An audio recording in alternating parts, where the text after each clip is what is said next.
أما بعد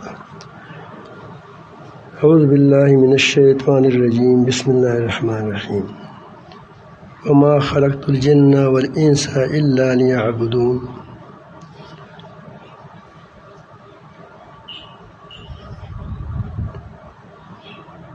وقال تبارك وتعالى في مقام آخر صبغة الله ومن أحسن من الله صبغة ونحن له عابدون.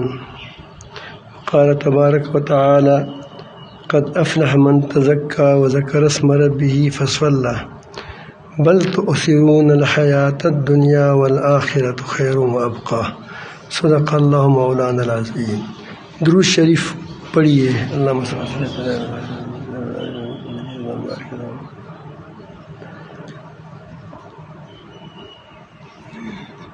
تمام کائنات، آسمان، جتنے آسمان ہے، زمین ہے، اور ان آسمانوں اور زمینوں میں جو کچھ ہے یہ سب اللہ تعالیٰ نے انسان کے لیے بنایا ہے.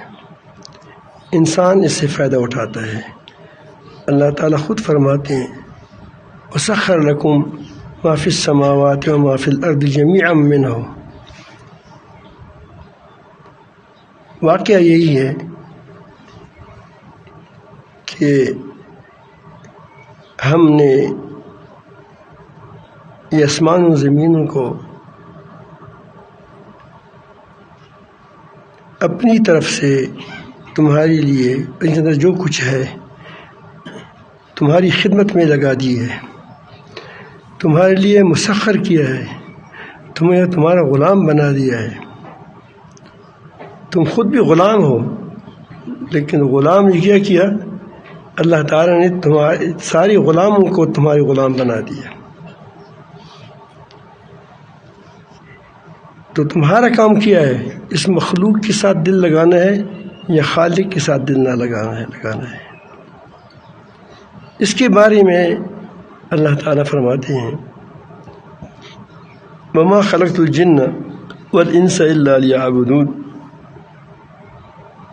میں نے جنات اور انسان کو محض اپنی بندگی کے لیے پیدا فرمایا ہے، اور بندگی میں اس کا اپنا فائدہ ہے. وَمَن يَشْكُرْ فَإِنَّمَا يَشْكُرُ لِنَفْسِهِ. جو شخص شکر گزاری کرتا ہے وہ اللہ تعالیٰ کے لیے نہیں کرتا بلکہ اپنے لیے کرتا ہے. وَمَن يَشْكُرْ فَإِنَّمَا يَشْكُرُ لِنَفْسِهِ. اپنے لیے کرتا ہے.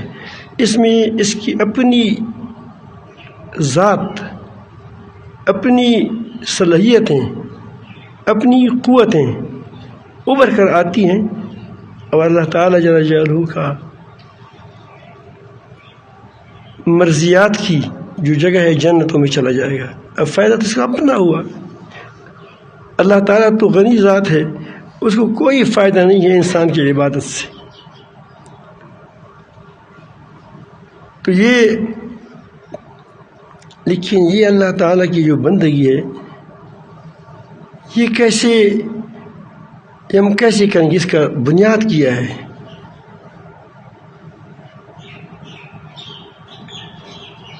تو یاد رکھیں جب تک کسی کی پہچان نہ ہو اس کی عظمت دل میں نہیں آ سکتی، نہ خشیت دل میں آ سکتی ہے، نہ محبت دل میں آ سکتی ہے. ایک جگہ پر ایک آدمی گیا، کوئی عالم تھا، بڑا عالم تھا لیکن لوگوں کے دلوں میں کہتے ہیں بڑا عالم ہے، کہ ایسا بھی ہوتا ہے. تو وہاں چرپائی پر جہاں گیا تھا، چرپائی پر ایک عالم لیٹا تھا. بس وہاں سے ہاتھ ملا دیا. پھر بعد میں اس کو پہچان ہوا کہ یہ تو فلان ہے. تو ایک دم چرپائی سے اٹھا، اب پہچان لیا تو اس ساتھ گل لگائی، حضرت معاف کرے مجھے پتہ نہیں چلا کہ آپ یہ وہ ہے. ابھی کس کے بعد ہوا؟ پہچاننے کے بعد ہوا. اللہ تعالیٰ کی پہچان اللہ تعالیٰ کی صفات سے ہوتی ہے۔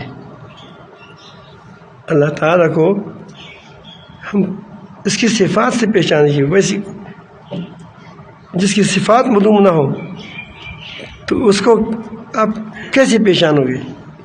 آگ کو ہم اس کی صفات سے پہچانتے ہیں، گرم ہے، روشنی کرتا ہے، جلاتا ہے، پکاتا ہے، ہم جانتے ہیں کہ آگ ہے۔ ہر چیز کی کچھ خواص ہوتے ہیں، کچھ صفات ہوتے ہیں، ان صفات سے ہم اس کو پہچانتے ہیں۔ تو اللہ تعالیٰ جل جلالہ کی صفات کی وجہ سے انسان اللہ تعالیٰ کو پہچانتا ہے۔ یہ پوری کائنات میں اللہ تعالیٰ جل جلالہ کی قدرتیں، طاقتیں یہ پھیلی ہوئی ہیں۔ ہر چیز کے اندر عدل و اعتدال قائم ہے، کوئی چیز بے اعتدالی نہیں، کسی چیز میں بے اعتدالی نہیں ہے۔ خود اپنے وجود میں دیکھیں، اللہ تعالیٰ نے تمہاری ناک کو تمہاری منہ پر لگا دیا ہے، ایک چیز جس سے ہماری وہ گندگی کیا رینٹ نکلتا ہے۔ پوری دنیا کی سائنسدان، جنات، قوتیں مل کر اس کے لیے، اس ناک کے لیے اس جگہ سے کوئی اور جگہ تجویز کر سکتا ہے؟ کہاں لگائیں گے؟ یہاں سے اٹھا کر کہاں لگائیں گے آپ اس کو؟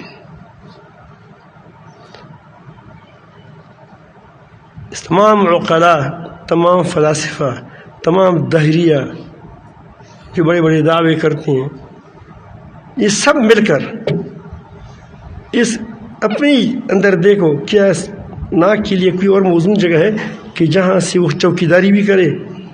چوکیدار کہاں کھڑا ہوتا ہے؟ دروازے پر کھڑا ہوتا ہے۔ اس دروازے سے جو چیز جاتی ہے تو آدمی اس کو بانپ لیتا ہے کہ یہ گندی چیز ہے، بدبودار چیز ہے یا ٹھیک چیز ہے۔ حسن کا حسن اور کام کا جو کہے وہ کام کا مقصد پورا ہو جاتا ہے۔ یہ ہمارے سامنے کاٹنے کی دانت ہے اور پیسنے کی کتان ہے، جس ترتیب کے ساتھ رکھی گئی ہے۔ اگر اس کو بھی ترتیب کیا جائے کہ آپ کھانا کھا سکو گے؟ چلو جوانوں کو تو پتہ نہیں ہے، کیونکہ جب یہ بوڑھے ہو جائیں گے ایک دانت خراب ہو جاتا ہے، جب تھوڑا سا اس میں فرق آتا ہے تمام دن ڈاکٹروں کے پاس چلا جاتا ہے۔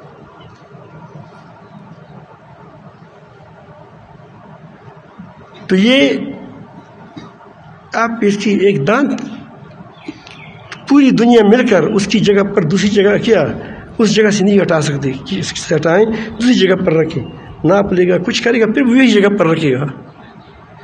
تو یہاں سے آپ اندازہ لگائیں کہ انسان اللہ تعالیٰ نہایت عدل والے ہیں، اور اللہ تعالیٰ نے مہربانیاں پیدا کی۔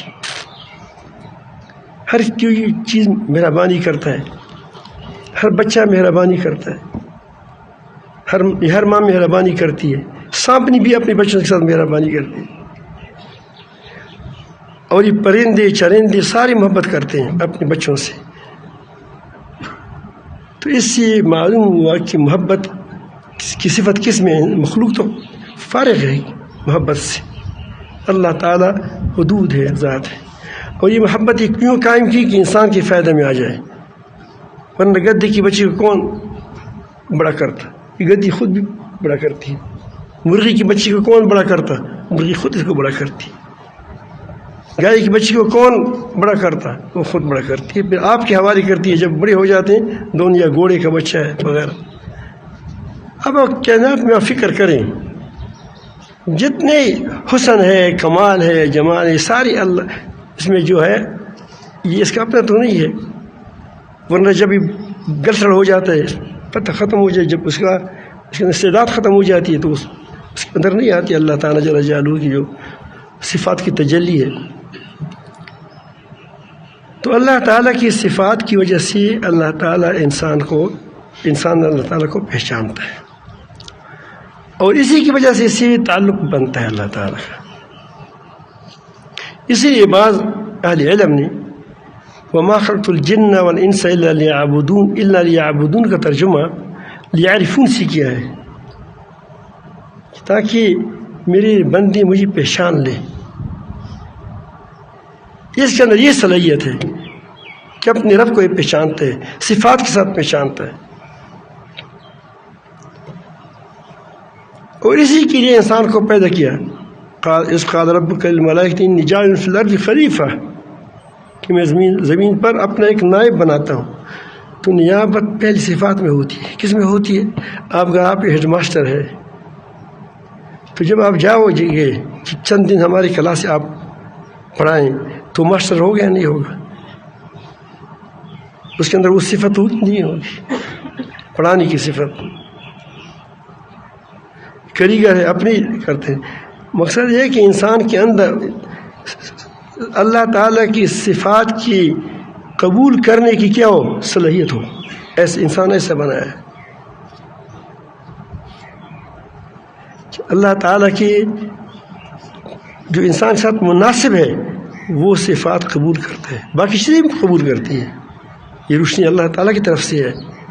لیکن انسان کے اندر اللہ تعالیٰ نے ایسی بہت زیادہ بنائی ہے کہ اس سے وہ پوری مخلوق پر کیا کرتا ہے، پوری مخلوق پر یہ اپنی حکمرانی کرتا ہے. اب دیکھیں تمام آسمانوں پر یہ حکمرانی ہے. اس کے لیے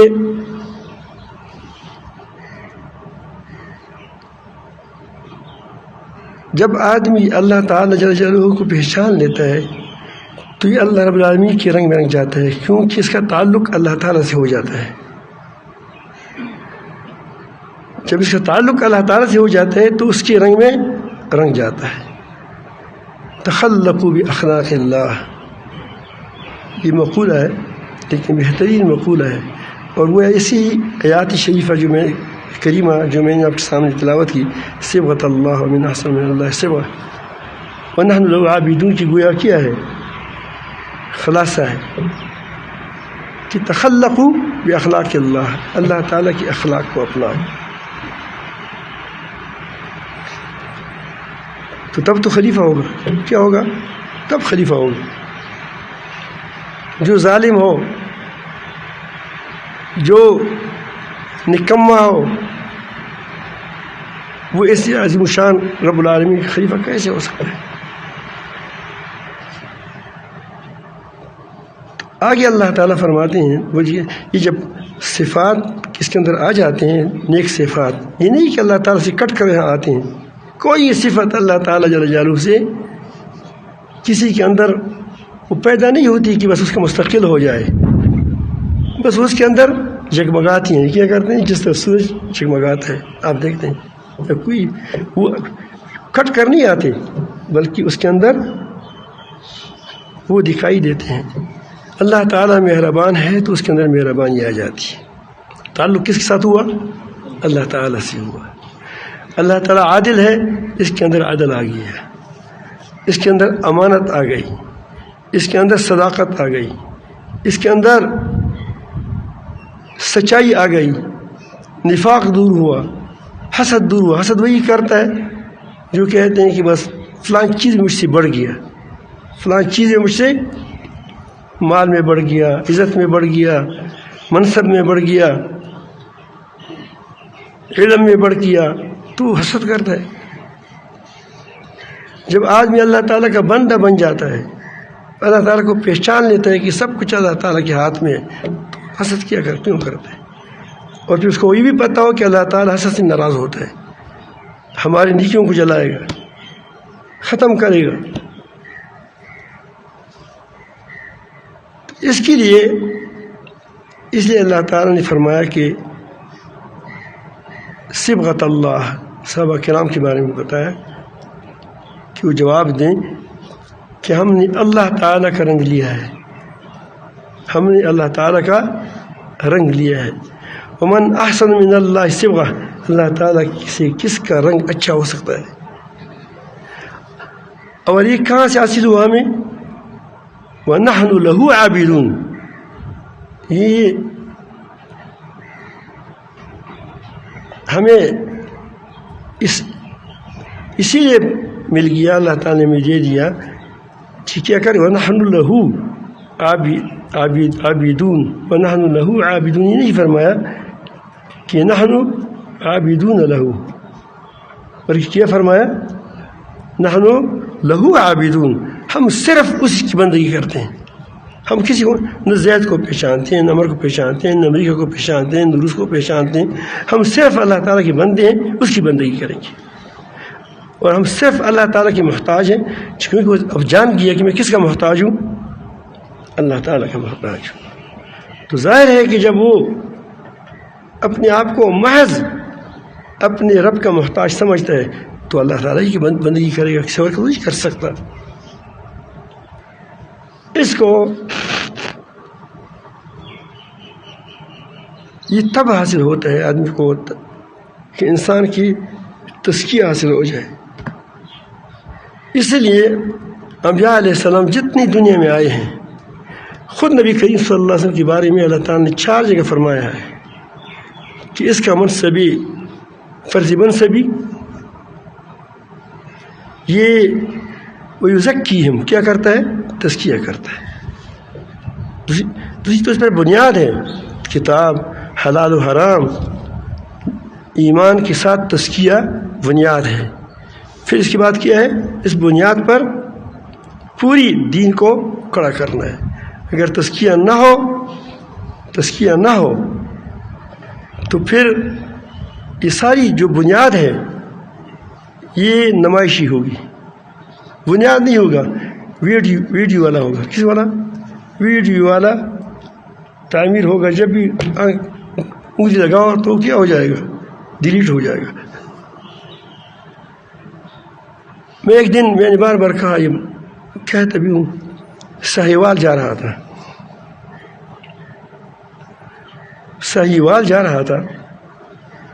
نہیں سہیوال نہیں، وہاڑی جا رہا تھا. وہاں ہمارے وفاق المدارس العربیہ کے عام علاقہ ایک بہت بڑا رکن بھی تھا، ظفر احمد قاسمی، مولانا ظفر احمد قاسمی رحمۃ اللہ علیہ، اس وقت وہ حیات تھے. اس کی مدرسے میں کوئی تقریب تھی بخاری شریف کی، مجھے بھی وہاں جانا ہوا. میں گیا تو ویسے تو حضرت کے حکم فرمایا تھا تو میں اس کے پاس چل پڑا. تو راستے میں بہت بڑا میدان تھا، وہاں پنجاب میں زمین بڑی بڑی ہے. اس میدان میں گائے کڑے تھے، سہیوال کی گائے تھی. وہ جو برگے کچھ کالا کچھ کیا سفید، جسے کالا واسکٹ پر پہنایا جائے کسی کو، ایسے بہت حسین و جمیل گائے تھے. میں نے سوچا کہ اتنی زیادہ گائے کہیں کیسے جمع ہو گئے ہیں، اور ایک طرح کے ہیں، ایک بھی اس میں فرق نہیں ہے، سارے ایک قسم کے ہیں. کتنے منظم گائے ہیں، بڑا نظم ہے ماشاء اللہ.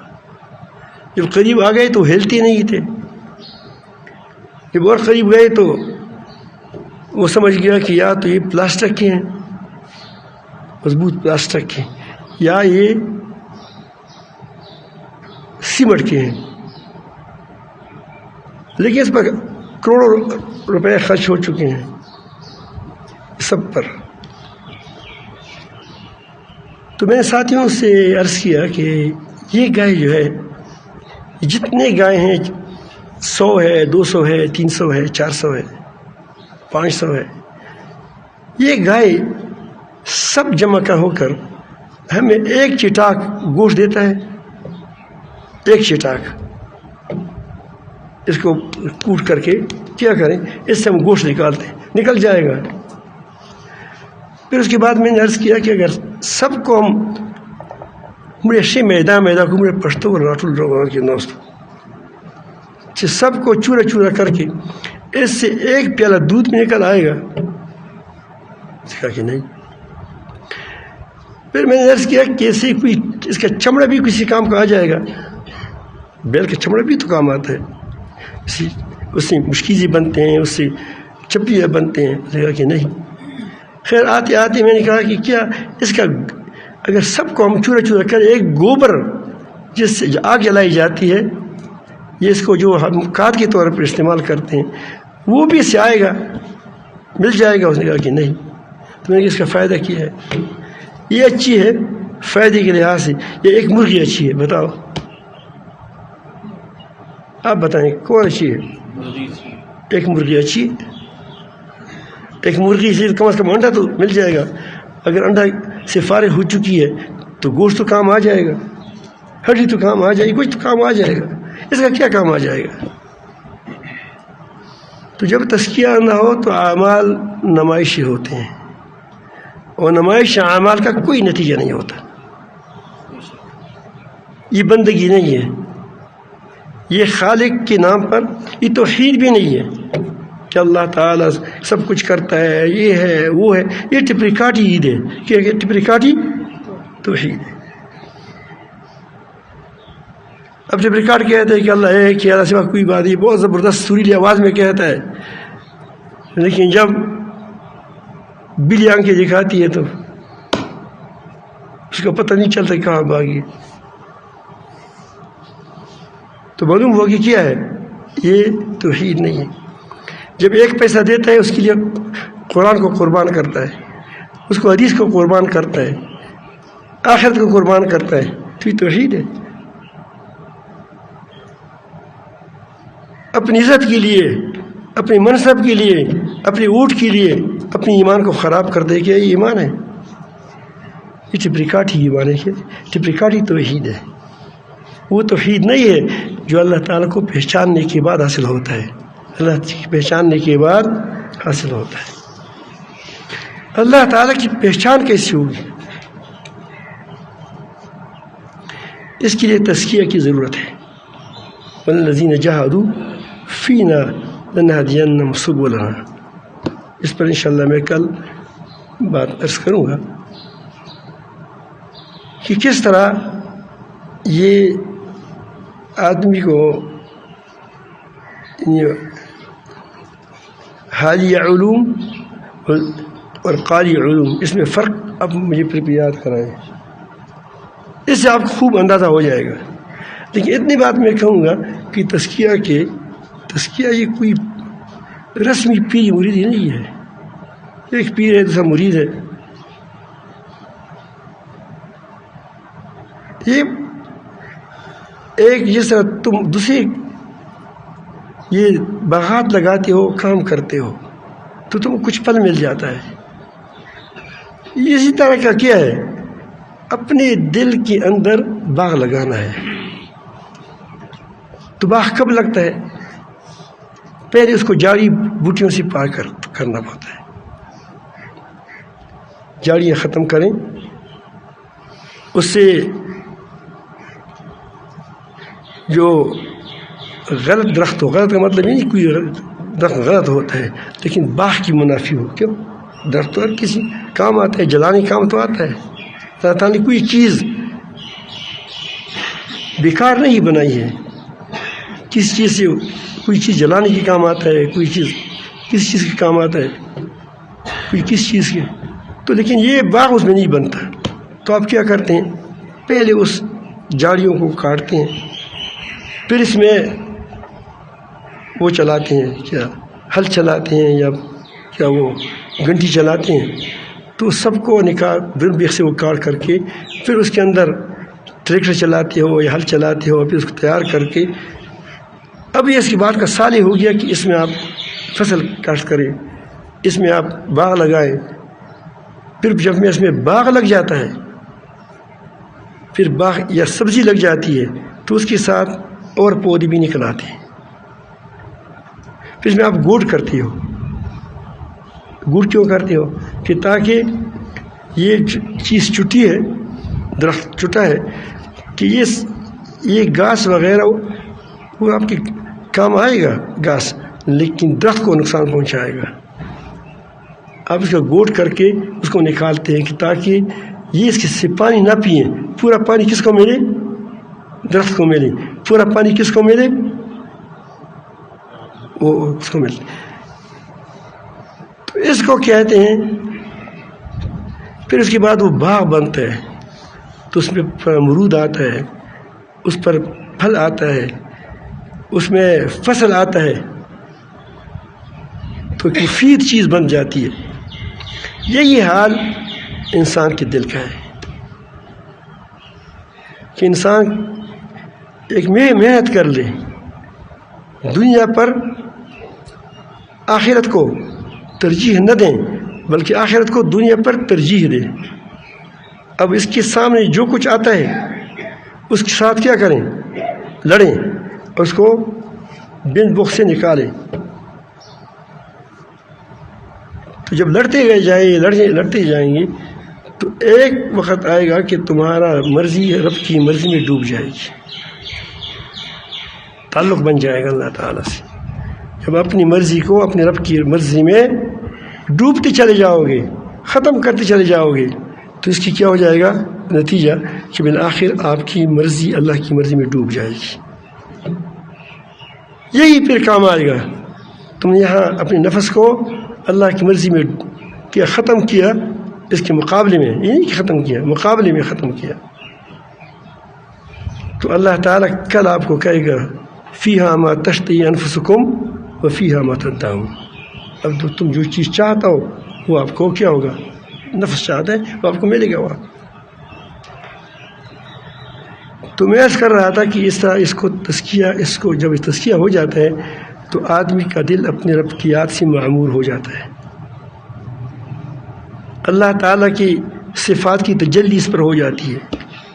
یہ لگتا عام انسان ہے لیکن دوسرے انسان سے مختلف اس طرح ہوتا ہے۔ یہ نہیں کہ وہ بڑی وہ کرتے ہیں، معجزات دکھاتے ہیں، کرامات دکھاتے ہیں، وہ ایک ایسا انسان ہوتا ہے کہ خیرخواہ انسان ہوتا ہے، مہربان انسان ہوتا ہے، صلہ رحمی کرنے والا انسان ہوتا ہے۔ اب نبی کریم صلی اللہ علیہ وسلم کی صفات جو ہماری اماں حضرت خدیجہ الکبریٰ رضی اللہ عنہ نے بیان کی کہ خود اس کو تسلی دی کہ ما یخزیک، یہ نہیں فرمایا کہ تم کو مارے گا، نہیں، ما یخزیک، اللہ تعالیٰ تم کو کبھی بھی رسوا نہیں کرے گا، اس کو رسوائی گا کہ اتنی بڑا کام میں کیسے کروں گا، اس لیے گھبرا رہا تھا۔ یہ نہیں کہ واللہ تم کو اللہ پاک مارے گا، نہیں، یخزیک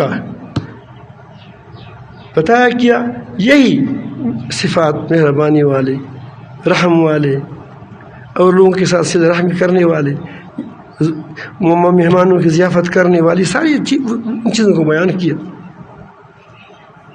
یہ نہیں کیا کہ تم غار حرا میں جاتے ہو، تو اس کا سبب تھا، کیا تھا سبب تھا۔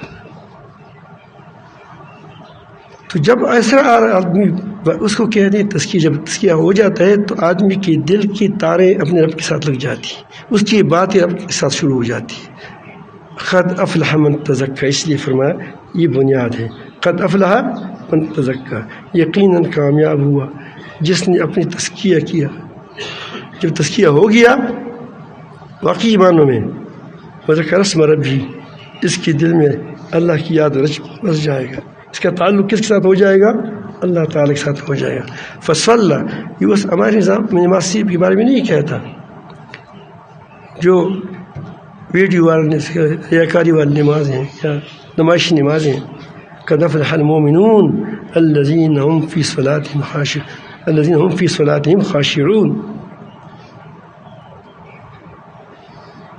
فلاح پا گیا مومنین، کون مسلمان؟ جو اپنی نماز میں خشوع کرتے ہیں۔ اس کا پھر نتیجہ کیا ہوگا؟ والذین هم عن اللغو معرضون، پھر وہ لیعنی باتوں سے، لیعنی کاموں سے اعراض کرے گا، منہ موڑے گا۔ کیسے زبردست انسان بن گیا، ایسی معاشرہ کیسے معاشرہ بنے گا کہ ہر کوئی کہتے ہیں کہ نہیں اس کی عزت پائے، یہ کہے میں کم کہوں، یہ سہولت سے رہے میں کم سہولت سے رہوں، اس کو تکلیف نہ ہو، بے شک میں تکلیف برداشت کروں۔ یہ کیسے معاشرہ ہوگا؟ دنیا میں جنت ہے۔ وذکر، اللہ تعالیٰ فرماتے ہیں جو تزکیہ تمہارا نہیں حاصل ہوتا اس کی بنیادی وجہ یہ نہیں ہے کہ تم کو پتہ نہیں، اللہ تعالیٰ انسان کے اندر بہت سب کچھ فٹ کیا ہے، ساری مشین ایسی بنائی ہے کہ اس میں کیا ہے وہ چیزوں کو پرکھتا ہے، چیزوں کو دیکھتا ہے، لیکن دنیا کی گرد و غبار اس کو کیا کرتا ہے؟ اس کو چھپاتا ہے، اس کی آنکھوں کو اندھا کرتا ہے۔ بل تؤثرون الحیات الدنیا، یہ نہیں فرمایا کہ تم دنیا کا کام نہیں، وہ دنیا کو چھوڑتی نہیں ہو، بلکہ بل تؤثرون الحیات الدنیا، کہ تم دنیا کو آخرت پر ترجیح دیتے ہو۔ اسی وجہ سے، اس ترجیح کی وجہ سے تمہارا دل کام نہیں کر رہا ہے، تمہارے دل بیمار ہو چکے ہیں، تمہارا تزکیہ نہیں ہو رہا ہے۔ تو اگر ایک آدمی ذکر کے لیے آیا ہو، اس لیے آیا ہو کہ میں پیر بن جاؤں گا، تو یہ تو دنیا کے لیے آیا ہے، یا آپ مجھے بتاؤ یہ آخرت کے لیے آیا ہے، دنیا کے لیے آیا ہے؟ یہ دنیا کے لیے ہے۔ اگر کئی مغالطہ بھی لگ گیا پیر صاحب کو، اس کو اجازت بھی دے دی، تو کیا وہ خدا کے نزدیک پیر ہوگا؟ یہ وہی گائے ہوگی۔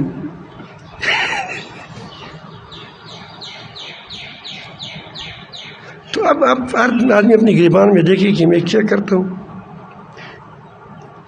میں یہ کیوں پڑھاتا ہوں اسباق۔ شیخ الحدیث دیکھیں اپنے گریبان میں، جو بڑی بڑی منطق پڑھاتے ہیں وہ اپنے گریبان میں دیکھیں کہ میں کیوں پڑھاتا ہوں۔ اگر آپ کو قاعدہ دے دیں کہ یہ قرآن مجید کا تم اس کو قاعدہ سناؤ، کیا تم خوش ہوگے؟ جو حدیث پڑھاتا ہے خوش ہو جائے گا، حالانکہ یہ قرآن مجید کا قاعدہ ہے، بنیادی ہے۔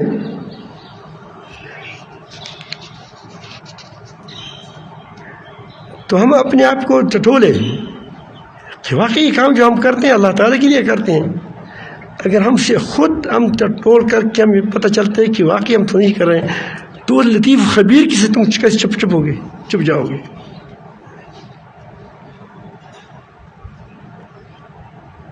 اسے کیسے تم چھپ سکتے ہو جس کو تمہاری وساوس کا پتہ ہے؟ لقد خلقنا الانسان ونعلم ما توسوس به نفسه ونحن اقرب الیہ من حبل الورید۔ ہم نے انسان کو پیدا کیا، اس کے دل پر جو وسوسے گزرتے ہیں ہم اس کو جانتے ہیں، ہم اس سے شارک سے بھی زیادہ قریب ہیں، اسے تم کیسے چھپ سکتے ہو؟